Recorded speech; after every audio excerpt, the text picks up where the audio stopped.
오늘은 창세기 26장 말씀입니다. 실수하는 사람을 붙드시는 신실하신 하나님이십니다. 창세기 25장에서 믿음의 조상 아브라함의 인생이 마무리되었습니다. 이제 언약의 역사는 다음 세대로 넘어옵니다. 창세기 26장은 언약의 2세대 이삭의 삶을 본격적으로 보여주는 장입니다. 이삭은 아브라함처럼 극적인 결단과 큰 사건이 많은 인물은 아닙니다. 성경적으로 보면 온유하고 인내심이 있었지만 동시에 우유부단하고 연약한 모습도 분명했습니다. 그래서 그의 인생은 조용해 보이지만 결코 평탄하지는 않았습니다. 오늘 본문은 이 이삭이 어떤 사람인지, 그리고 그런 이삭을 하나님께서 어떻게 인도하셨는지를 잘 보여주고 있습니다. 첫 번째 1절에서 11절에 있는 말씀으로 믿음의 사람도 위기 앞에서는 같은 실수를 반복할 수 있다라는 것입니다. 큰 흉년이 들자 이삭은 블레셋 지방 그랄로 내려갑니다. 그곳에서 그는 아버지 아브라함이 과거 했던 것과 같은 똑같은 실수를 합니다. 아내 리브가를 누이라고 속이며 자신의 생명을 지키려 했던 것입니다. 참으로 비겁한 행동이었죠. 이삭은 하나님의 약속을 알고 있었습니다. 그러나 그도 위기 앞에서 하나님을 의지하기보다는 사람의 계산과 두려움에 따라 행동했습니다. 하지만 놀라운 것은 이 상황에서도 하나님께서 이삭을 버리지 않으셨다는 사실입니다. 이것이 중요한데요. 하나님은 인간의 실수보다 더 크신 분이십니다. 여러분, 우리도 위기 앞에 서면 알고도 같은 실수를 반복할 때가 있습니다. 그럴 때 중요한 것은 완벽함이 아니라 다시 하나님께로 돌아오는 것입니다. 실수한 자리에서도 우리를 지키시는 하나님을 우리 끝까지 신뢰할 수 있기 바랍니다. 두 번째로 12절에서 17절의 말씀인데요. 하나님의 축복은 시기와 갈등을 불러올 때가 있습니다. 이런 이삭이 그랄에서 농사를 짓자 하나님께서 크게 복을 주십니다. 100배의 결실을 맺게 하십니다. 그러나 이 축복은 곧 시기와 갈등을 불러옵니다.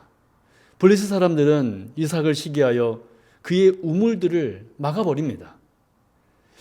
하나님의 은혜를 받은 사람이 오히려 불편한 존재가 된 것입니다. 이 장면은 우리에게 한 가지 보여주는 것이 있는데요. 하나님의 축복은 언제나 환영받는 것이 아니라는 것입니다. 오히려 세상 속에서는 갈등의 원인이 될 수도 있습니다. 여러분, 우리가 신앙대로 살 때 모든 사람이 박수 쳐주기를 여러분 기대하지 말아야 합니다.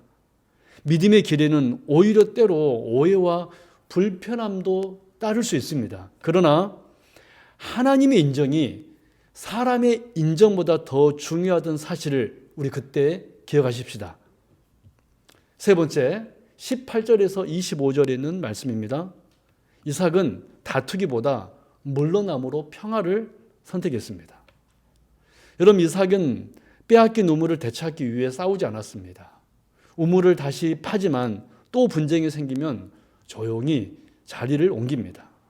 사람들은 이것을 약함으로 볼 수도 있습니다. 그러나 성경은 이삭의 인내 속에서 하나님의 인도하심을 보여줍니다. 마침내 그는 다툼이 없는 우물을 얻고 그곳에서 여호와 하나님께 예배하며 제단을 쌓습니다.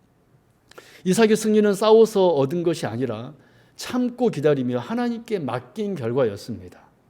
여러분, 우리는 너무 쉽게 다투고 너무 빨리 증명하려고 합니다. 그러나 하나님의 사람은 모든 권리를 주장하기보다 하나님께 맡길 줄 아는 사람입니다. 오늘 내가 내려야 할 싸움은 무엇인지 우리 한번 오늘 생각해 봅시다. 네 번째로 26절에서 33절에 있는 내용인데요.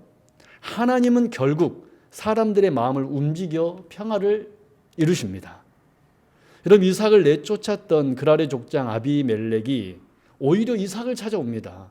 그리고 말합니다. 여호와께서 너와 함께 하심을 우리가 분명히 보았다.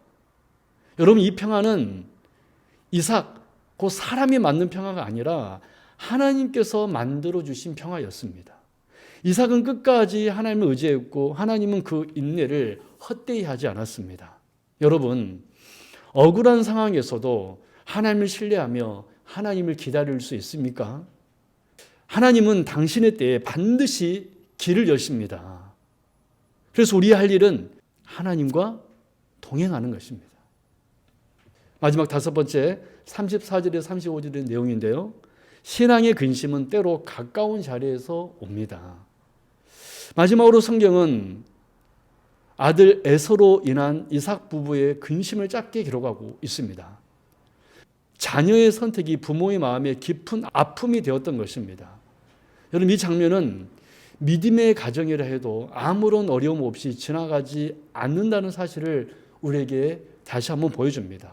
여러분, 우리의 가정의 문제도 하나님 앞에 그래서 여러분 숨김없이 가져가야 합니다. 해결은 우리의 통제가 아니라 하나님의 은혜에서 오는 것이기 때문에 그렇습니다. 말씀을 정리합니다. 여러분, 창세기 26장은 이렇게 우리에게 말씀합니다. 하나님의 사람도 실수한다. 하나님의 사람도 고난을 겪는다. 그러나 하나님은 그런 사람을 끝까지, 그 하나님의 사람을 끝까지 버리지 않으신다. 여러분, 이삭의 인생은 크고 화려하지 않았지만 하나님과 동행하는 인생이었습니다. 오늘 우리의 삶도 그러기를 소망합니다. 실수 속에서도 또 갈등 속에서도 오직 하나님을 바라보며 인내하는 믿음으로 하루를 살아가길 바랍니다. 말씀을 읽는 이 시간 하나님께서 우리의 걸음을 조용히 붙드시기를 기도합니다.